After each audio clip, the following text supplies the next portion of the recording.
In this video, I'm going to show you how you can use a scientific calculator to determine the equation of the least squares regression line.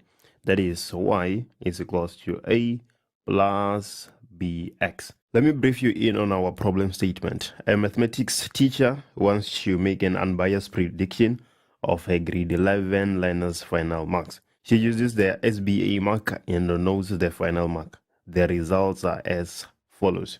So this is the x values and this is the y. We're using the SBA mark to predict the final mark. In question 1.1, we're supposed to draw a scatter plot for the data, but we're just going to go ahead and start with 1.2. In 1.2, we're supposed to calculate the correlation coefficient for the data, that is R. Let me show you how we can do that with a calculator. You want to press mode or setup, and then you want to go to start. Here in this calculator, it's option number 3. So I'm going to press 3. After pressing 3, I'm going to go to the equation for the least squares regression line. That is a plus bx. You can see here that it is option number 2. On a different calculator, it might be a different option, maybe option number 3, but the steps are identical. Now I just have to punch in my x values. As you can see, the first x values I have 42, followed by 35, 69, 62, 83, and 75. But then my x values are still carrying on. I have 48, 72, 57, 25, 65 and 68. You have to verify your entries at least 2 times, because if you entered a number incorrectly, then your answers are going to be incorrect. So now let's put in the y values. We have 51, 43, 76. You don't just put the y values randomly, you put it close to its x value, right? And 72. Let's go to the other column. We have 59, 85, 63, 35, 59, and 75. Yeah, there we go. We have our data inserted on our calculator. We're going to press equals to a couple of times, and we're going to press AC. After pressing AC, you press Shift and 1. You can see above 1 that it says stat or distribution there. So we're going to press Shift and then press 1. We are interested in the least regression line. So we're going to press the option that says REG, just short for regression. So here it is option 5. In your calculator it might be different, but it doesn't matter. So I'm going to press 5. After pressing 5, you're going to see that I have A, B, R, X, and Y. So I'm going to press number 3 because I want to find the correlation coefficient. I get 0.94.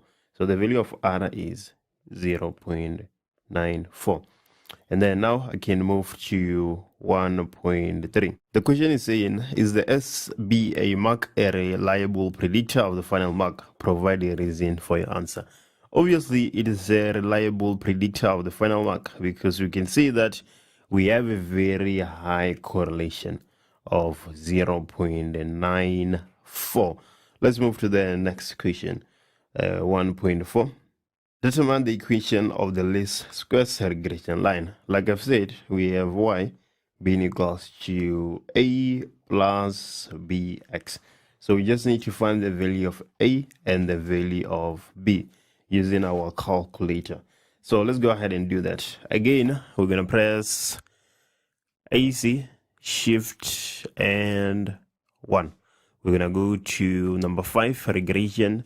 And now we're looking for A. So we're going to press 1. And A is equals to, let me just write that down. A is equals to 14.49. That is the value of A. Now we just need the value of B, and we have our equation for the regression line. AC, Shift, 1, and 5 regression. I press 2 and we have our value of b. B is equals to 0.86 if we round it off to 2 decimal places. So the equation y is equals to 14.49 plus 0.86x.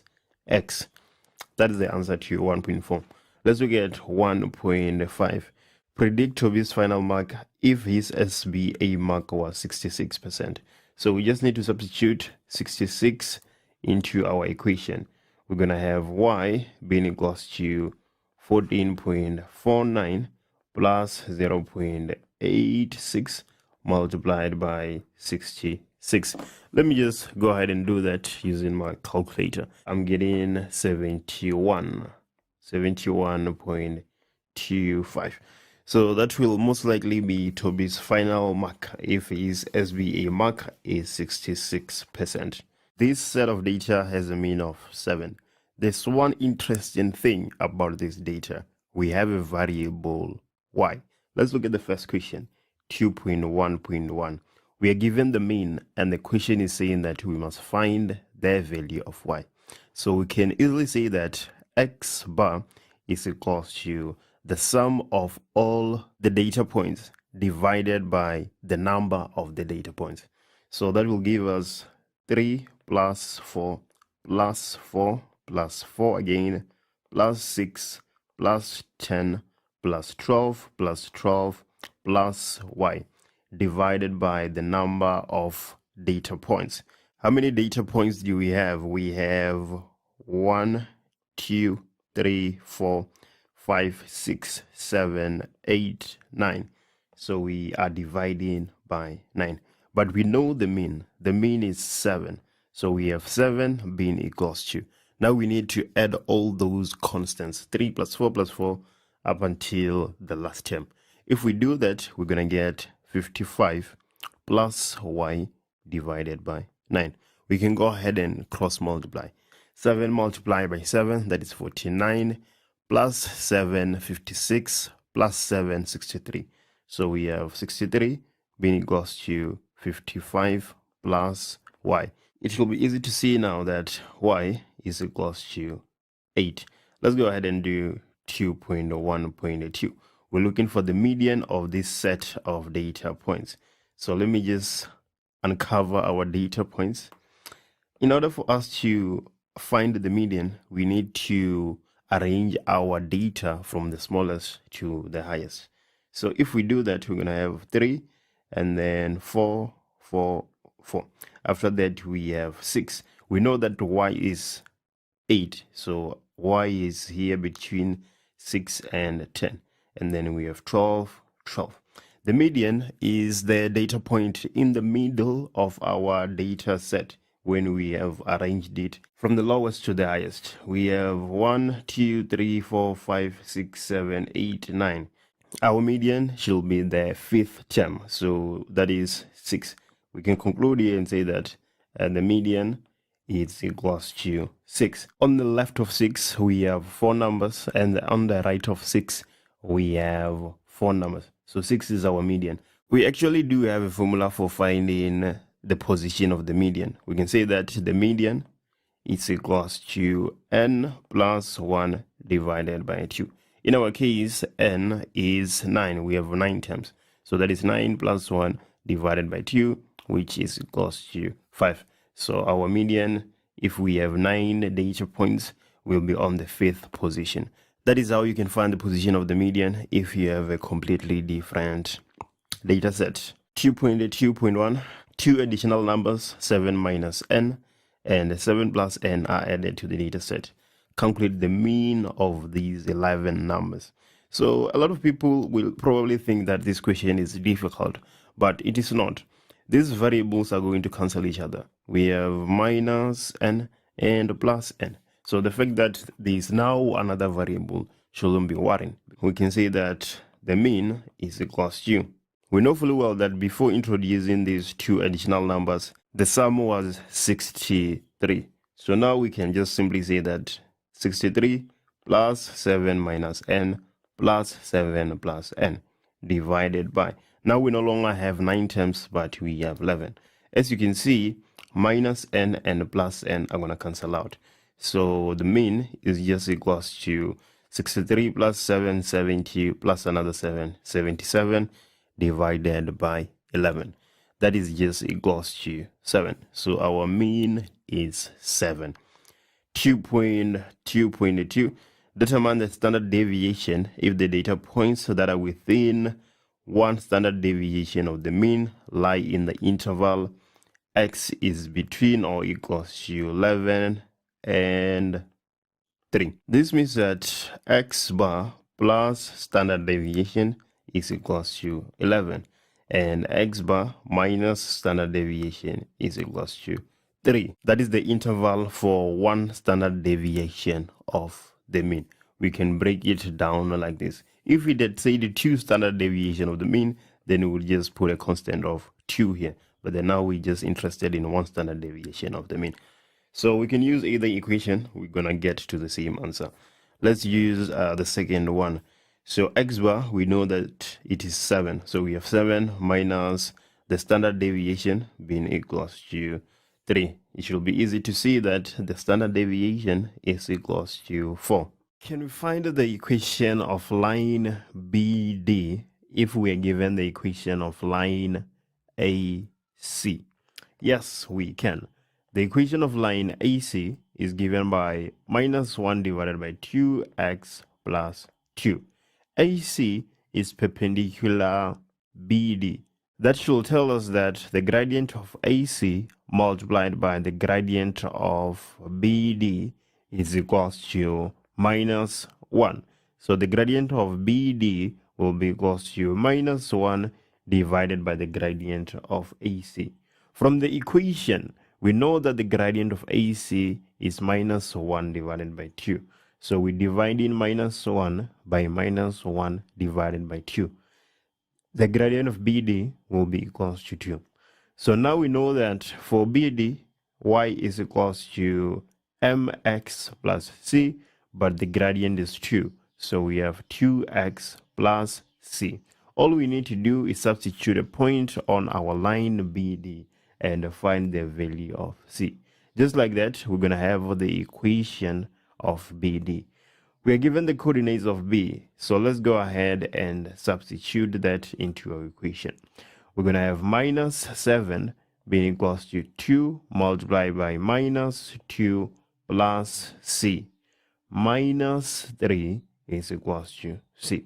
So now we can say that the equation of BD, we have 2x minus 3. Let's move to the following equation, 3.2. We are supposed to find the coordinates of E. E is the point where AC intersects BD. This is a very common type of question. You shouldn't be getting this wrong. What are we going to do in a case like this? We're going to equate the equation of BD and the equation of AC. If we do that, we're going to have 2x minus 3 being equals to minus a half divided by 2x plus 2. We're going to find the x value of E and substitute it into either the equation of AC or the equation of BD. So minus 1 divided by 2x, if we take that to the left-hand side, we're going to have 5 divided by 2x being equals to. Minus 3 to the right-hand side, we have 2 plus 3. So this is equals to 5.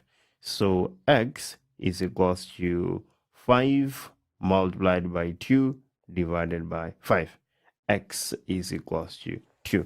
So that is the x coordinate at E. Let's substitute 2 into 2x minus 3.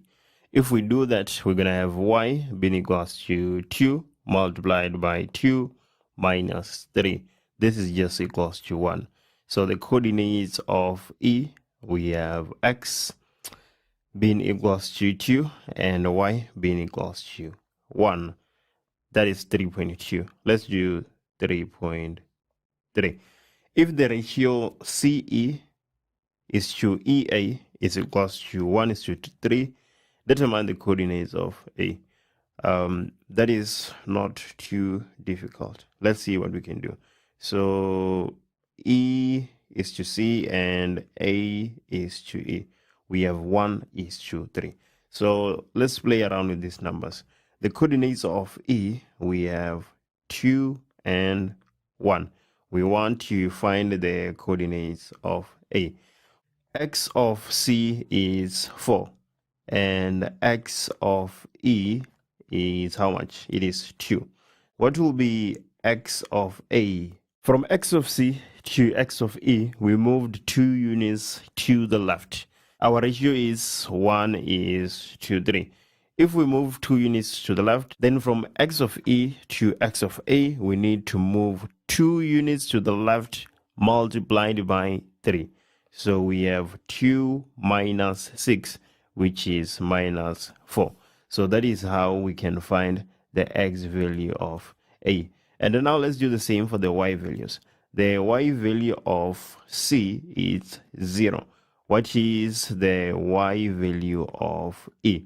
The Y value of E is 1. And our ratio is still 1:3. Now we're looking for the Y value at A. From Y of C to Y of E, we moved 1 unit upwards. So from Y of E to Y of A, we're going to move 1 multiplied by 3. So that is 1 plus 3, which is equals to 4. So this is the Y coordinate of A. So the coordinates of A, we have minus 4 and positive 4. Our answer to 3.3. 3.4. Kite PQRS is obtained after the measurements of kite ABCD is enlarged by a scale factor 2. Calculate the area of kite PQRS. Right, let's calculate the area of kite ABCD first. And then we're going to multiply it by a factor of 2 to get the area of kite PQRS. So I'm going to erase all this. BC is equals to DC. That is a property of a kite. We don't have to think very hard about that. It's either you know it or you don't. And then AB is equals to AD.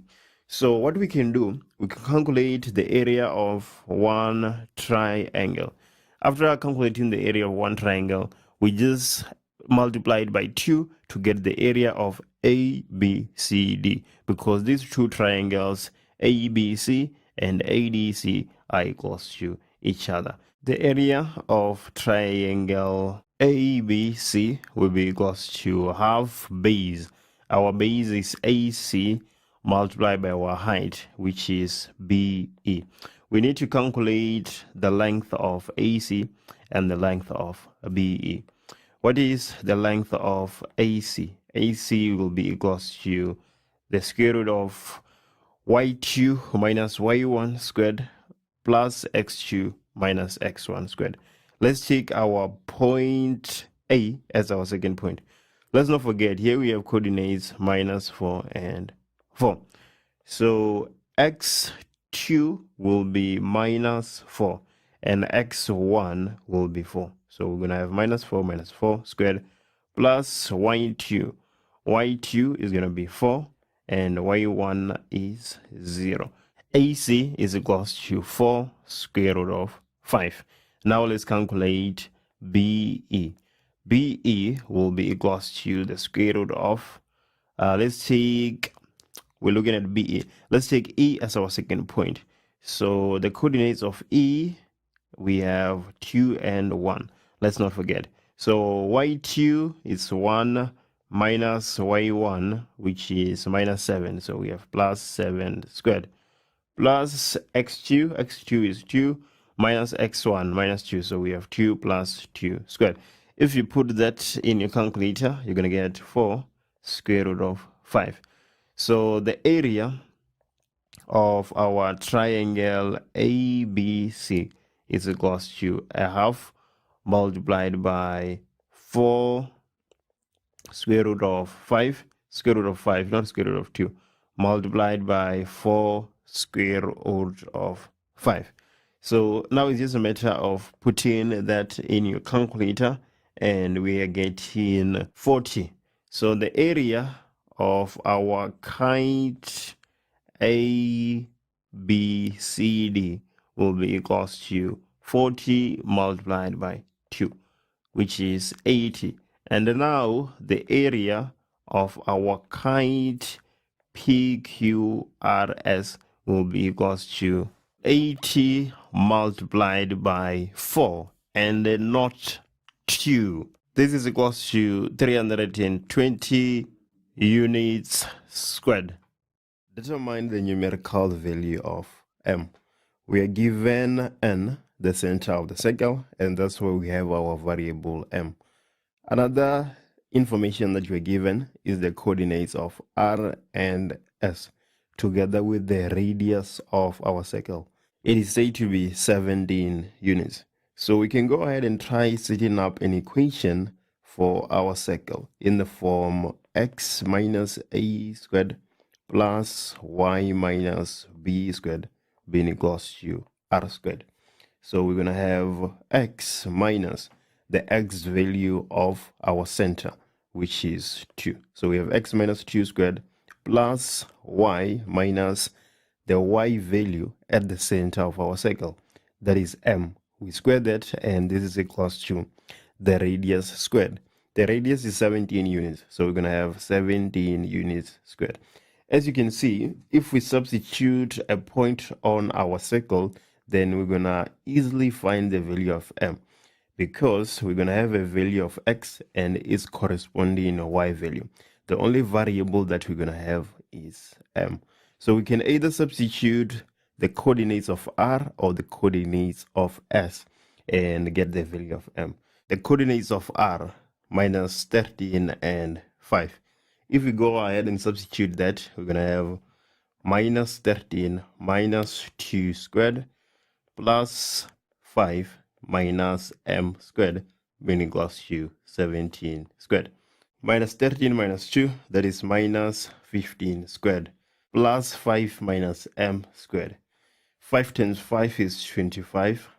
5 multiplied by minus m is minus 5m. You multiply that by 2, you get minus 10m. And then minus m multiplied by minus m, that is plus m squared. This is all equals to 17 squared. So we're going to have m squared minus 10m plus 25 plus minus 15 squared minus 17 squared being equals to 0. So we're going to have m squared minus 10m minus 39 being equals to 0. So we're factorizing this equation here. The question to ask ourselves, which two numbers do we multiply and get minus 39? But when we add them, we get minus 10. That is minus 13 and plus 3. So we're going to have m minus 13 multiplied by m plus 3 being equals to 0. M is equals to 13, or m is equals to minus 3. Let's look at m and its position and see what makes sense. M is the y coordinate in the first, second, third, fourth. In the fourth quadrant, y is negative. So the answer we're going to take is that m is equals to minus 3. It is not equals to 13. Right, so that is the value of m. The question that follows, we're supposed to determine the equation of the circle in the form x minus a squared plus y minus b squared is equals to r squared. We have all we need to set up this equation. We're going to have x minus 2 squared plus y minus 3. So it is just y plus 3 squared being equals to r squared. We know that our radius is 17 units. So we're going to have 17 squared. What is 17 squared? That is 289. So instead of writing 17 squared, we can write 289. So let me just do that instead. We have 289. And this is the equation of our circle. Let's go to 4.1.2. Determine the gradients of NR. So let's go ahead and look at NR. We have the coordinates of R and we have the coordinates of N. So it will be pretty much straightforward. So NR will be equals to, let's say, y of R minus y of N divided by x of R minus x of N. So what is y of R? That is 5. And y of N is the value of M, which is minus 3. Everything divided by x of R, which is minus 13, minus x of N, which is 2. NR is equals to 8 divided by minus 15. And just like that, we have the gradient of NR. Let's go to the question that follows. B. We're supposed to find the gradient of NS. This is too good to be true. How can we find the gradient of NR? And then after doing that, we find in the gradient of NS. Something seems fishy, but we're going to find out soon. NS, do we have the coordinates of S? Yes, we do. Here they are. They're given to us in our problem statement. So we're going to have y of S minus y of N divided by x of S minus x of N. What is y of S? That is minus 11 minus y of N, which is minus 3. Everything divided by x of S. X of S is minus 13 minus x of N, which is 2. On the numerator, we have minus 8, and on the denominator, we have minus 15. So this is just equals to 8 divided by 15. We have the gradients of NR and that of NS. The question that follows, 4.1.3. The tangents at S and R intersect at P. Calculate the size of P2. 6 marks. So maybe we're calculating the gradients of NR and NS so that we can answer 4.1.3. Because without us calculating the gradients of NR and NS previously, 4.1.3 probably has a 9 or 10 marks. So it makes sense that we had to calculate the gradients of NR and NS so that we can use them to then find the size of angle P2. Let's see how we can actually do that. So P2 is this angle here. Let's just highlight it so that it is clear to see. We have the gradients of NS and that of NR.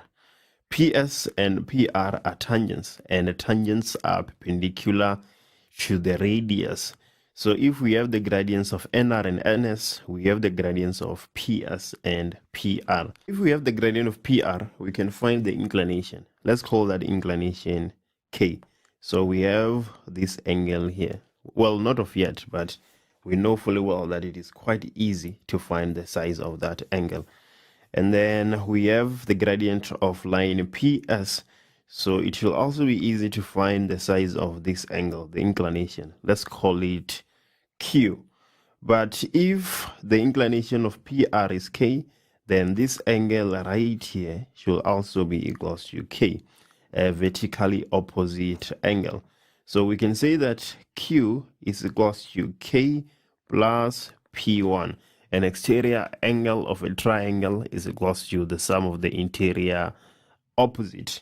So if we find Q, which we have enough information to do, and we find K, then we can find P1. And if we find P1, we're going to use the sum of angles on a straight line to find P2. So let's start with K. Let's see how we can find the size of angle K. We know fully well that the gradient of NR, what is the gradient of NR again? It is minus 8 divided by 15. We want to use it to find the gradient of PR. So the gradient of PR multiplied by the gradient of NR should give you NR should give you -1. Why are we saying that? The radius is always perpendicular to the tangent. So now we can say that the gradient of PR is equals to -1 divided by -8 divided by 15. This is just equals to -1 multiplied by 15 divided by -8. So the gradient of PR is 15 divided by 8. So let's go ahead and find the value of K, the inclination of PR. So we can say that tan K is equals to the gradient. So our angle K is equals to tan inverse of 15 divided by 8. And if you do that, you should get 61.93 degrees as the size of angle K. So now we have angle K. Let's go ahead and find the size of angle P. So the gradient of PS, will be equals to -1 divided by the gradient of NS. The gradient of NS is 8 divided by 15. So the gradient of PS will be -15 divided by 8. So Q, angle Q, will be equals to tan inverse of -15 divided by 8. This is -61.93. If we have a negative, we can just simply add 180 to find the angle of inclination. We're going to get 118.07 degrees. So now we have Q. Let's not forget, our point is so that we can say Q is equals to K plus P1. Q is 118.07. And what is the value of K? We just calculated it above. That is 61.93. So 61.93 plus P1. P1 should be equals to 118.07 minus 61.93. If you put that in your calculator, you're going to get 56.14 degrees. But then that's not it. We're not looking for P1. We're looking for P2. So P2 will be equals to 180 minus 56.14, and that is 123.86 degrees. Yeah, it is a long and painful exercise, but we have to do what we have to do. So that is 4.1.3. Let's go ahead and do 4.1.4. 4.1.4. Circle N is reflected about the x-axis and then translated 2 units upwards to obtain circle M. Determine the equation of circle M in the form x minus c squared plus y minus d squared is equals to r squared. Okay, we have a few translations here. Let's go ahead and look at the first one. So reflection about the x-axis. You just put a negative sign on the y value. So the coordinates of n were 2 and -3. If we reflect about the x-axis, we're going to get 2 and +3, because minus multiplied by -3 should be +3. So that is our reflection. And now we need our translation, 2 units upwards. So 2 units upwards. How will that affect our equation?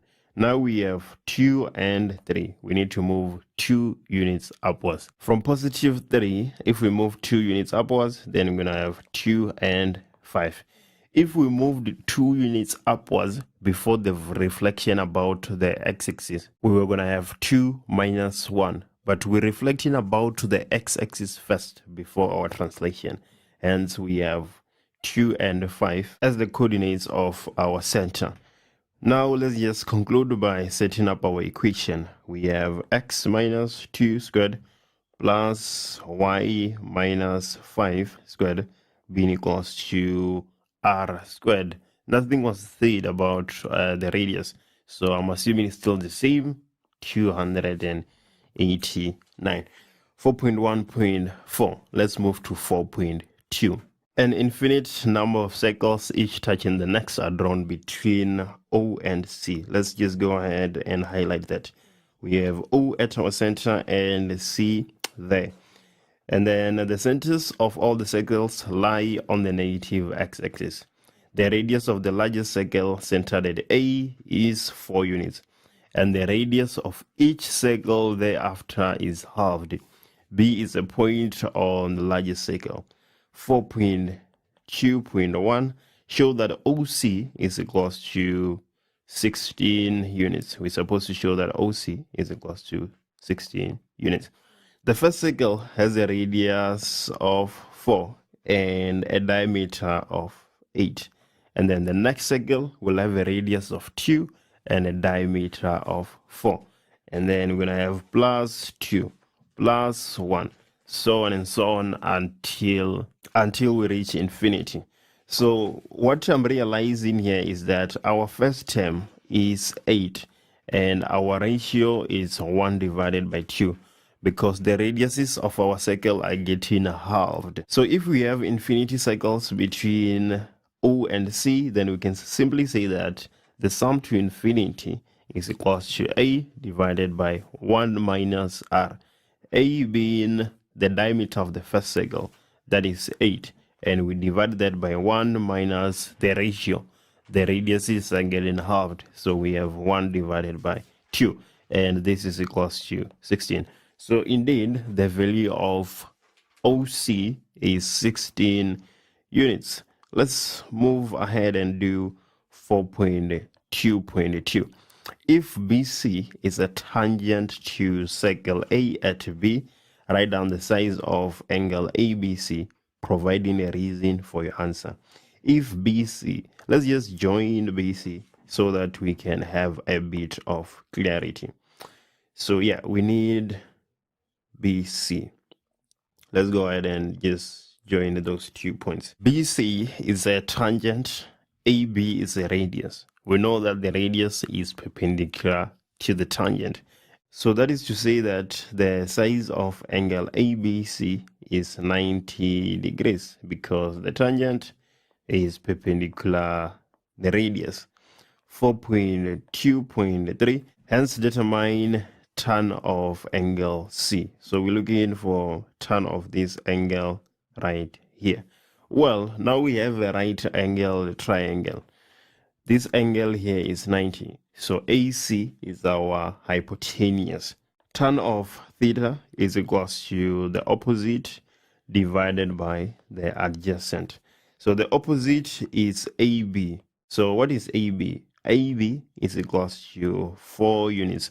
That is our radius. And what about AC? AC is equals to OC minus OA, right? OC is 16 units, OA is 4 units. So AC is equals to 12 units. AB is our opposite, AC is our hypotenuse. We need to find BC, our adjacent. Let's go ahead and do that and see what we're going to have. We can say that AC squared is equals to AB squared plus BC squared. AC, that will be 12 squared, being equals to AB 4 squared plus BC squared. So it should be easy to see that BC is equals to the square root of 144 minus 16. This is equals to 8 square root of 2. So now we can say that tan of angle C is equals to the opposite. The opposite is 4 units divided by the adjacent, which is 8 square root of 2. We can further simplify that, but let's just leave it like that. And 4.2.4, the last question, we're looking for the equation of BC. Angle C is the inclination of line BC. So this is the gradient of the line BC. So now we can say that y is equals to mx plus c, but we know the value of m. It is 4 divided by 8 square root of 2x plus c. We just need to substitute a point and we have the equation of BC. Which point can we substitute? We can substitute point C, because we know that at C, the x-coordinate is minus 16 and the y-coordinate is 0. So if we substitute that, we're going to get 0 being equals to 4 divided by 8 square root of 2 multiplied by minus 16 plus C. So C will be equals to 4 square root of 2. And now we can conclude and say that the equation of BC, 4 divided by 8 square root of 2x plus 4 square root of 2.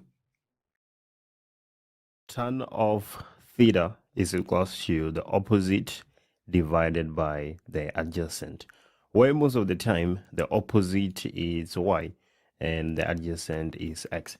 So in our case here, we're going to have tan of alpha being equals to y divided by x.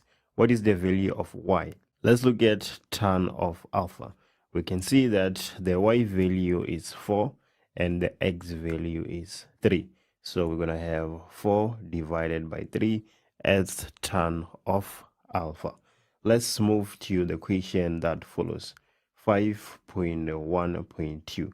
Determine the value of sine of 90 degrees plus alpha. Sine of 90 plus alpha will be equals to cos of alpha.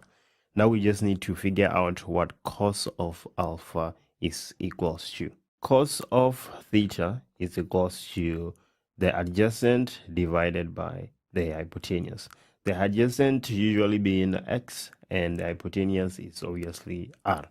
So we have the value of x. X is equals to 3, but we need the hypotenuse. We can say that r squared is equals to x squared plus y squared. So r will be equals to 3 squared plus 4 squared. R is equals to 5. So now it is easy to see that cos of alpha is equals to the adjacent, which is 3, divided by the hypotenuse, which is 5. That is 5.1.2. Let's look at 5.1.3. Determine the values of m if it is given that 12 plus 13 sine of v is equals to 0. So we're looking for this value here of m on our coordinates r. On our coordinate r, we are using angle v, as we can clearly see. What do we have? We have 12 plus 13 sine of v being equals to 0. So sine of v will be equals to minus 12 divided by 13.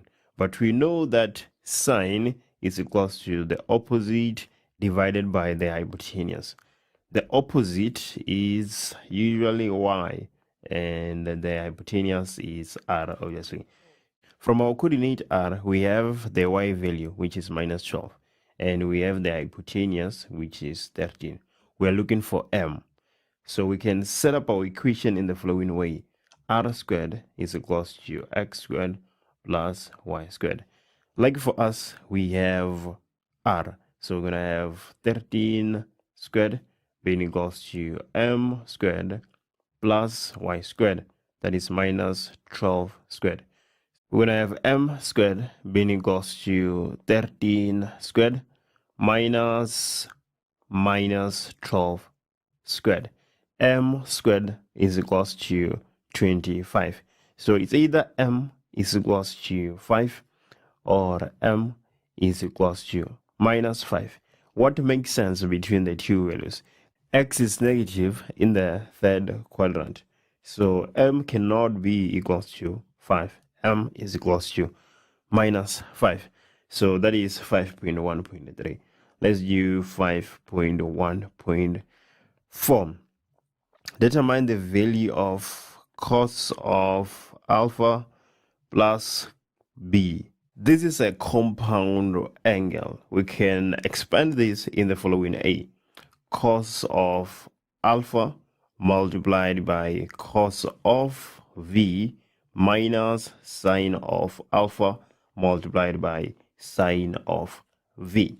We know what cos of alpha is equals to from 5.1.2. It is 3 divided by 5 multiplied by cos of v. Cos is x divided by the hypotenuse. X in our case is the value of m if we are looking at angle v. That is minus 5. And the hypotenuse is 13. So we have that there. Minus sine of alpha. Sine is opposite, which is y. What is the value of y at point P? That is 4.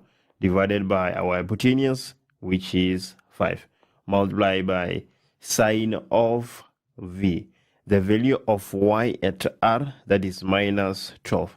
Divided by the hypotenuse, which is equals to 13. This is equals to 33 divided by 65. Determine the values of a and b. We have f of x, which is equals to a sine of x.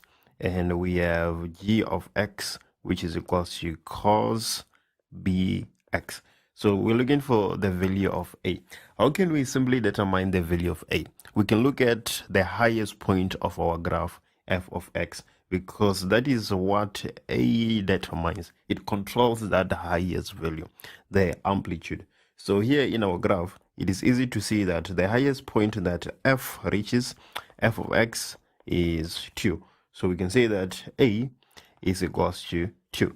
And now let's look at g of x. We are interested in the value of b. If you look at the graph, if you look at the sketch, the diagram we have, you're going to realize that we have an original cosine graph.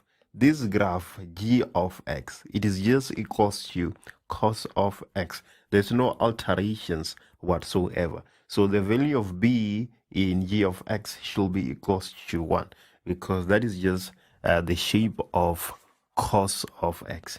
So what are we saying? We're saying that a is equals to 2 and b is equals to 1.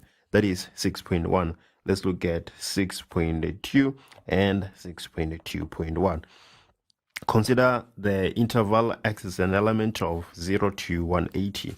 The first question, let's calculate the values of x for which a sine of x minus cos b of x, not cos b of x, but cos bx is equals to 0. We know the values of a and b, so let's go ahead and substitute those.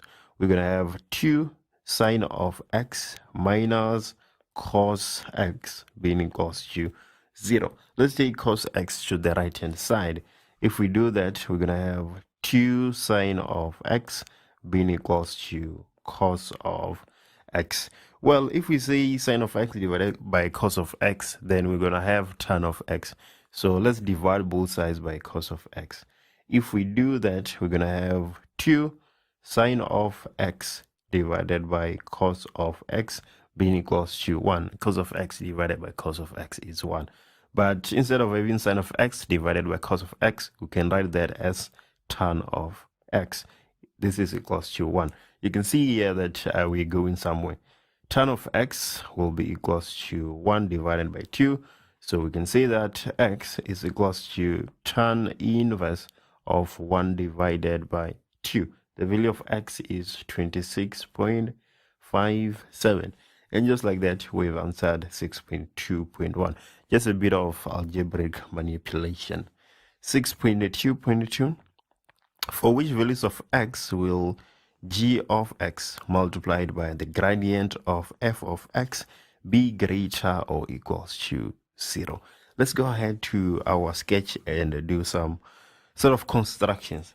Let's look at g of x first. Where is g of x positive and where is g of x negative? We're gonna highlight where g of x is positive with a green color and where g of x is negative with a red color. So from this point up until x is equals to 90, g of x is positive. And then from 90 to 180, it is negative. Now let's look at f prime of x.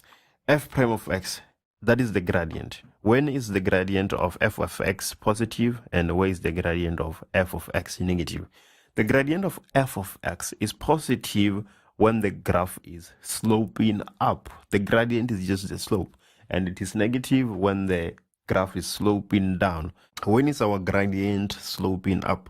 From this point up to x is equals to 90, we have a positive slope. And then from x is equals to 90 to x is equals to 180, we have a negative slope. So as you can see, when g of x is positive, f prime of x is also positive. The product of those two graphs will be positive. And when g of x is negative, the gradient of f of x is also negative. Negative multiplied by negative is positive. So it seems like when x is an element of 0 to 180 degrees, our condition is satisfied. G of x multiplied by the gradient of f of x is greater or equals to 0. Let's look at 6.2.3. Quite an interesting one. Determine the values of y for which y is equals to 2 to the power 2 multiplied by f of x minus 1. Let me know in the comments how you think we should approach this question, because the problem I'm having here is that we're looking for the values of y. So I don't know what y is, but I also have f of x and I'm not given one value of x. So how are we gonna navigate that? We don't have any information and we have two variables. Please let me know in the comments. I think I've cracked this topic. Let me tell you why I'm saying that. I know all the exact steps that you need to follow to be able to answer any question. Determine whether your triangle is right angled or not. If it is right angled, then the first thing you should try is to use trig ratio. Sine of theta, cos of theta, and tan of theta. And if trig ratios don't work and it is a right angled triangle, then you can use the theorem of Pythagoras. C squared is equals to b squared plus a squared. This is the first two things you should be looking at. And if it is not a right angled triangle, then we're going to move to the sine rule. This is step number 2 if step number 1 seems to not work. And if the sine rule doesn't work, we're going to use the cosine rule. Right, and if the cosine rule fails, then the area rule is going to work. This is the approach you should be taking. Let's see if it is going to work on this question. Well, we're not seeing. I know it is going to work. Let me show you that it works instead. 7.1, write BF in terms of theta and y. So let's go ahead and look at BF. BF is this side. Is our triangle right angled? Well, it is not. There is no angle which is equals to 90 degrees. So we cannot use trig ratio or theorem of Pythagoras. The second step is using the sine rule. So let's see if we can apply it. We're looking for BF. BF is opposite angle theta. And then we have side AF, which is opposite angle B of size 30 degrees. As you can see, the sine rule is going to work. So in triangle ABF, we have sine of 30 degrees divided by y. You see the angle divided by the side opposite. This is equals to sine of theta divided by BF. Let's cross multiply. We're going to get BF multiplied by sine of 30 degrees being equals to y multiplied by sine of theta. So BF is equals to y multiplied by sine of theta divided by sine of 30. But sine of 30 is special. So BF is going to be equals to y sine of theta divided by a half. This is just equals to 2y sine of theta. Our answer to 7.1. Let's go ahead and look at 7.2. So again, we're looking at our steps. The first step is to determine whether our triangle is right angle or not. DF is a side on triangle DFE. So we're going to use that triangle. So we're going to say that in triangle DEF, it is not the right angled triangle. So we cannot use trig ratios or theorem of Pythagoras. We're looking for DF. DF is opposite angle alpha. And then we have angle F of size 30 degrees, which is opposite x. So the sine rule is going to work again. Sine of 30 divided by x is equals to sine of alpha divided by df. Let's cross multiply. Sine of 30 is a half, so we're going to have a half multiplied by df being equals to x sine of alpha. So df, if we divide by a half on both sides, we're going to have 2x sine of alpha. So there we go. We have the size of angle df in terms of alpha and x. 7.3. Prove that BD squared is equals to 4x squared sine alpha squared plus 4y squared sine theta squared. BD squared. Let's go ahead and look at BD. BD is this side right here. If we look at triangle BDF, you will realize that we have a right angled triangle. So we can use theorem of Pythagoras to find the size of BD. We have BF, we determined it, and we also have DF. So we can say that BD squared is equals to DF squared plus BF squared. BD squared will be equals to DF squared. That is 2x sine of alpha squared plus BF squared. That is 2y sine of theta squared. So BD squared will be equals to 2x squared. That is 4x squared. And then sine of alpha squared plus 2y squared. That will be 4y squared sine of theta squared. So we have proved what we are required to prove. That is 7.3. Let's go ahead and do 7.4. In our equation, we have the variables x and y. So we should be using a triangle that have those variables. Let me just erase all this for the sake of clarity. We have BD squared. We just determined it in the equation above. And BC is 3x and CD is 4x. Our triangle is right angled. So we can go ahead and try using the theorem of Pythagoras. CD is clearly our hypotenuse. So we can say that 4x squared is equals to 3x squared plus BD squared. But we know what BD squared is equals to. But what about 4x squared? 4x squared is just 16x squared being equals to 3x squared, that is 9x squared plus BD squared. BD squared is 4x squared sine of alpha squared plus 4y squared sine of theta squared. Let's take all the terms with x to the left-hand side. We have 9x squared and 4x squared sine of alpha squared. If we take that on the left-hand side, we're going to have 16x squared minus 9x squared minus 4x squared sine of alpha squared being equals to 4y squared sine of theta squared. So what is 16x squared minus 9x squared? That is 7x squared. And then minus 4x squared sine of alpha squared. This is all equals to 4y squared sine of theta squared. So on the left hand side, we can take x squared as a common factor. If we do that, we're going to have x squared multiplied by 7 minus 4 sine of alpha squared. This is all equals to 4y squared sine squared of theta. We can divide both sides by 7 minus 4 sine of alpha squared.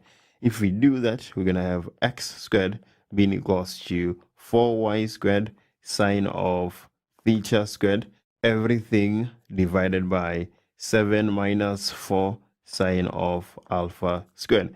Taking square roots on both sides, we're going to get x being equals to the square root of 4y squared sine theta squared divided by 7 minus 4 sine of alpha squared. We will find keywords in our question statement, and we're going to use those keywords to answer all our questions. So in the diagram, ABC is a tangent. So tangent is a keyword. We know that we have the tan chord theorem. So tangent is a word we are interested in. So I have tangent.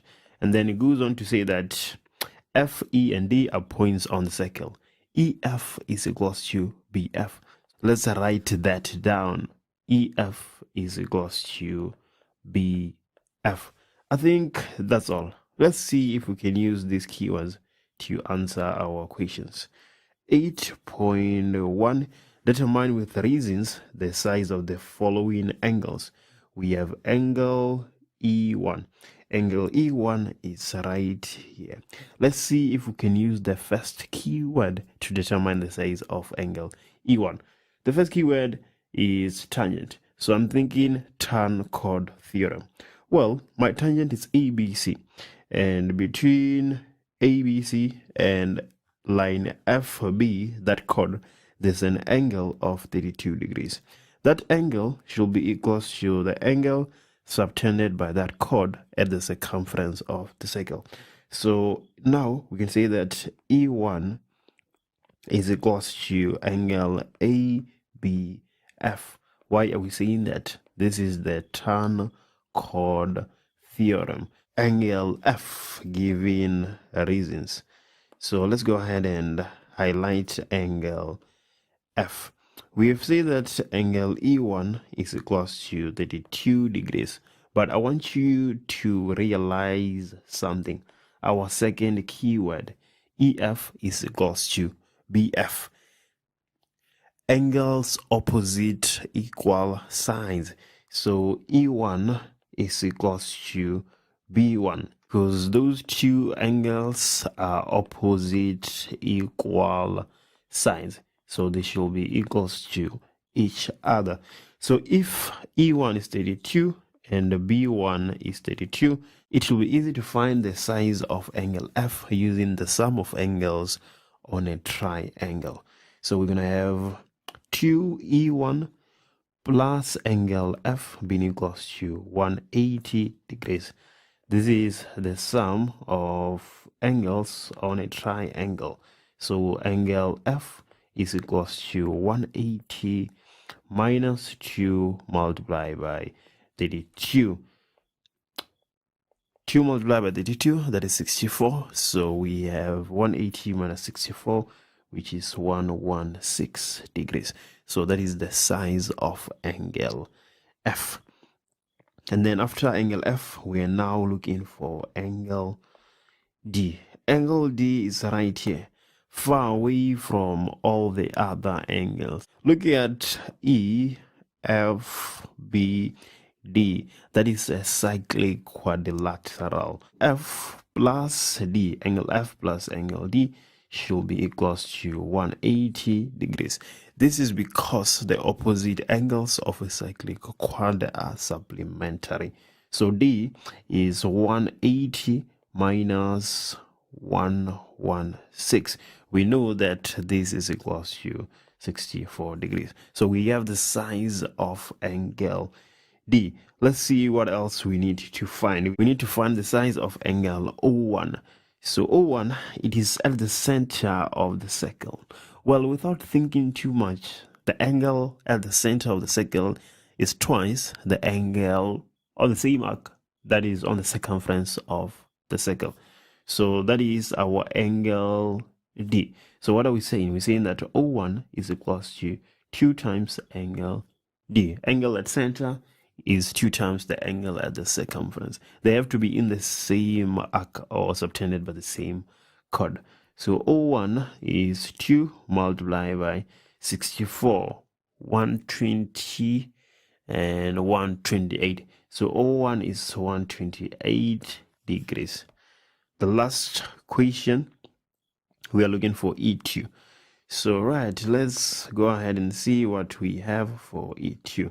Well, at this point, we know fully well that O1 is equals to 128, but OB is a radius and OE is also a radius. So E2 is equals to B2 because angles opposite equal size. 2E2 plus O1 is equals to 180 degrees. So 2E2 will be equals to 180 minus 128. Everything we divided by 2 on both sides. So let's just go ahead and show that. If we do that, then E2 is equals to 26 degrees. If angle ABR is equals to x, write down 3 other angles in the diagram which are also equal to x, providing reasons. So let's go ahead and read our question statement and extract a few keywords that we're going to use to answer all the questions that follow. So the question says that in the diagram, RS is a tangent. So there goes our first keyword, tangent. We know that with regards to a tangent, we have the tan chord theorem. And on top of that, the tangent is always perpendicular to the radius. Let's carry on. SAB is a line that passes through the circle. And RT is parallel SAB. RT is parallel SAB. There's a few things we know about parallel lines. Alternating angles, cointerior, so on and so on. The other keyword that we have is that MT is equals to AB.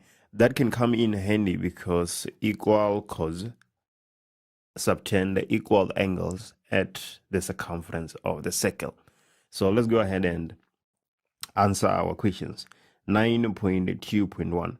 We want 3 other angles that are equals to x while giving reasons. So let's go ahead and try our first keyword, which is the tangent. Well, angle x is subtended by line RA. Well, let me not say line, but say chord. It is subtended by chord RA.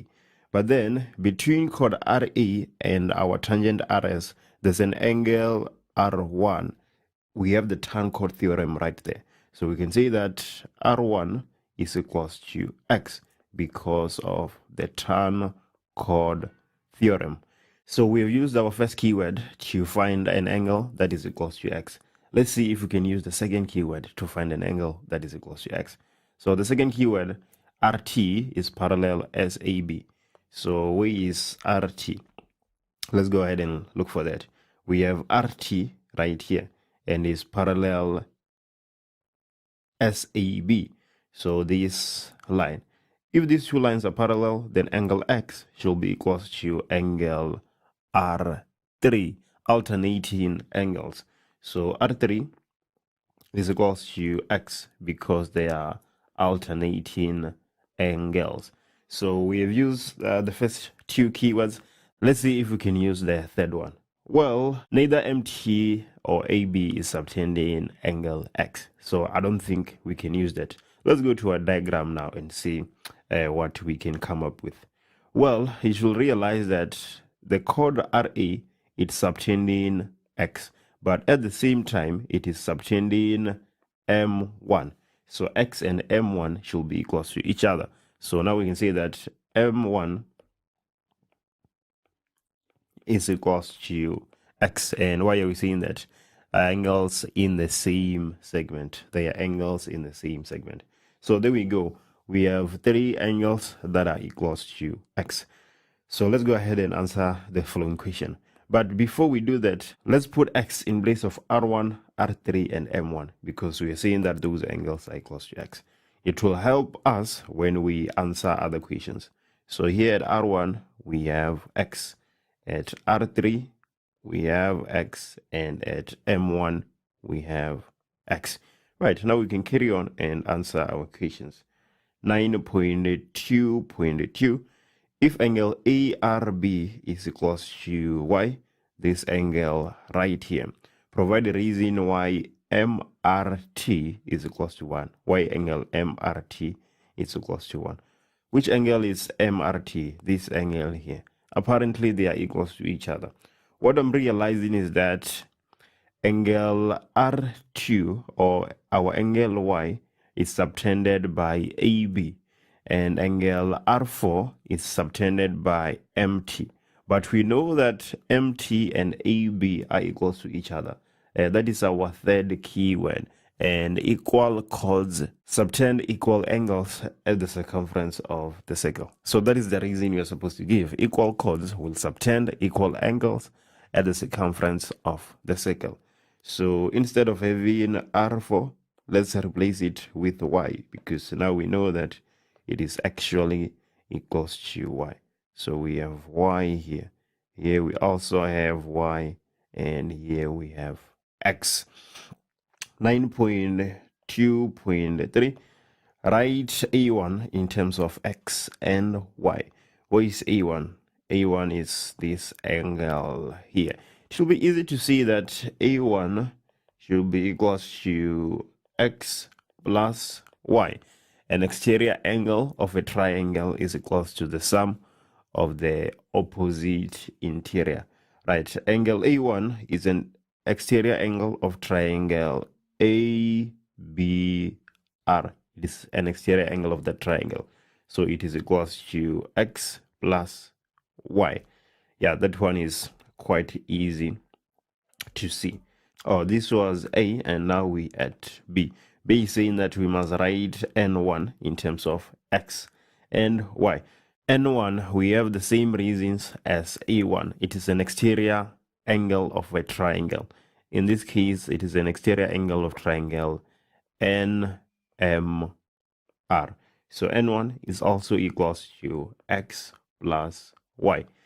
That is 9.2.3. And 9.2.4, we're supposed to prove that triangle SAR is similar to triangle KNR. Let me just go ahead and highlight those triangles first before we carry on. There we go. These triangles are named such that S in triangle SAR should be equals to K in triangle KNR. And then A and N should be equals to each other. The same with R and R. That is a huge tip. If you're not aware of that, it is very difficult to answer these questions. Let's look at angle S and angle K. We have angle S right here, and here we have angle K. But then previously, we have not talked about angle K and angle S. So it will be quite difficult for us to prove that they are equals to each other. Compared to angle A and N, which we've talked about, and angle R. Let's see if we can use angle A and N and angle R and R. In triangle ARS, angle A1, we know that angle A1 is equals to X plus Y.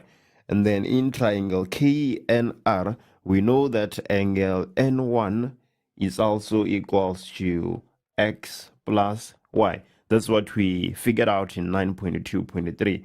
So we can say that A1 is equals to N1 because they are both equals to X plus Y. Now we just need another pair of angles that are equals to each other in the two triangles. And we have proved that they are similar. Let's go and look at angle R and angle R. In triangle SAR, we have R1, which is equals to X. So we know that R1 is equals to X. And in triangle NKR, we have R3, which is also equals to X. So we can say that R1 is equals to R3 because they are both equals to X. And if that is the case, then we have proved that the two triangles are similar. We can just go ahead and say that angle K2 should be equals to angle S. because of the sum of angles on a triangle.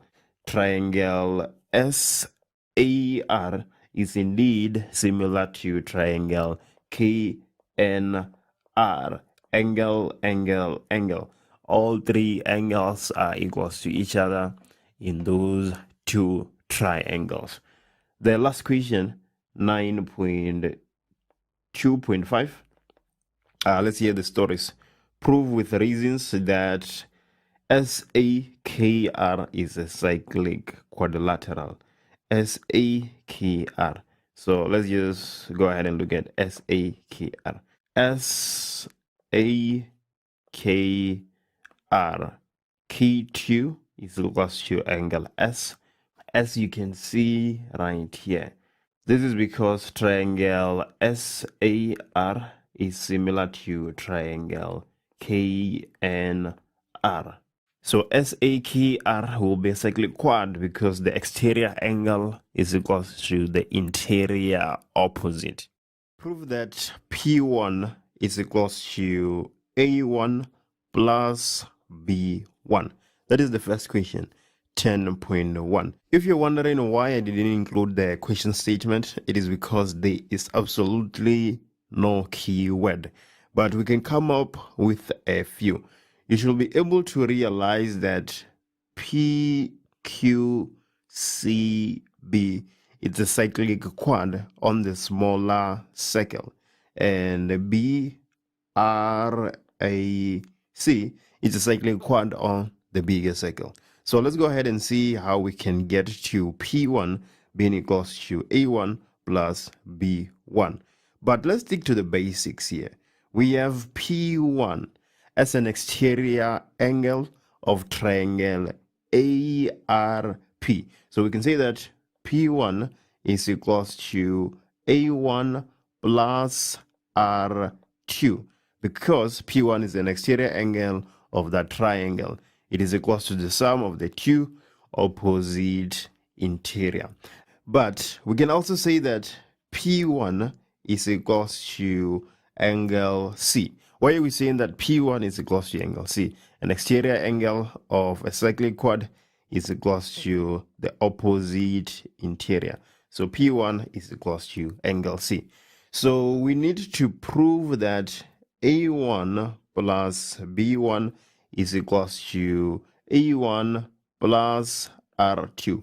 Basically prove that B1 is equals to R2. Or we need to prove that A1 plus B1 is equals to C. We need to prove one between these two. If we do that, then P1 is equals to A1 plus B1. So let's go ahead and look at the first option, proving that B1 is equals to R2. If B1 is equals to R2, then P1 is equals to A1 plus R2.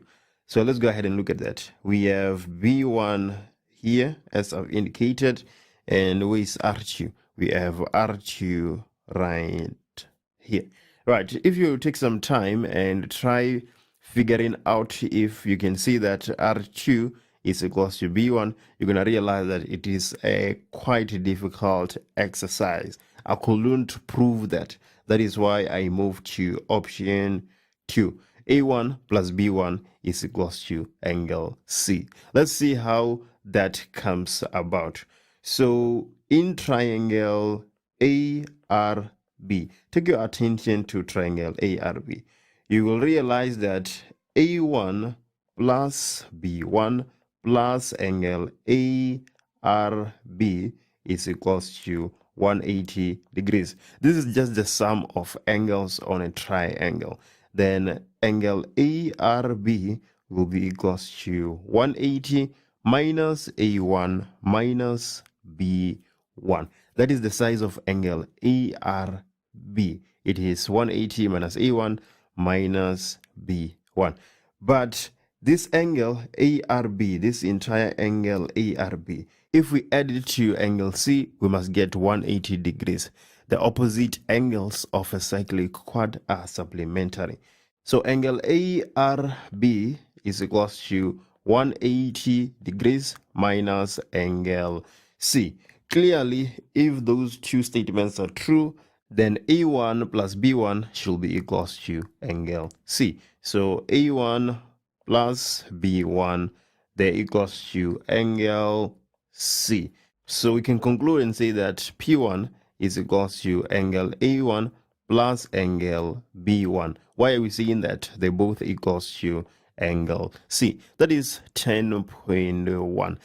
Quite a tricky question, but it is doable if you give yourself enough time. Let's move to 10.2.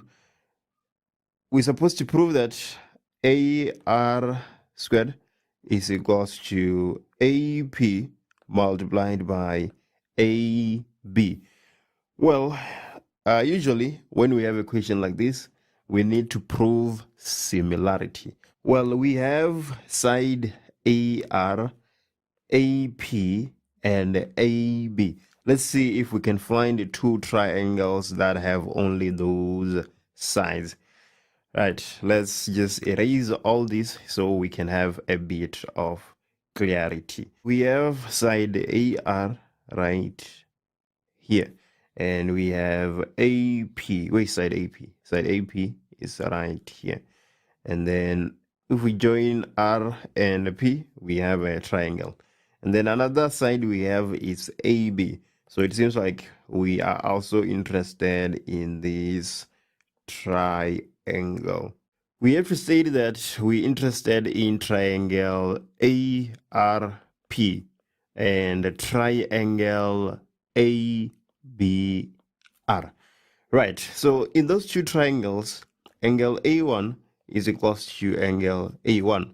Why are we saying that? It is just a common angle. It's shared by the two triangles.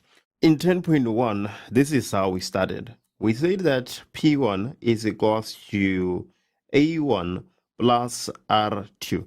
This was because P1, it is an exterior angle of the triangle ARP, right? But then we ended up concluding that P1 is equals to A1 plus B1. We were actually asked to prove that, and we were able to prove it at the end.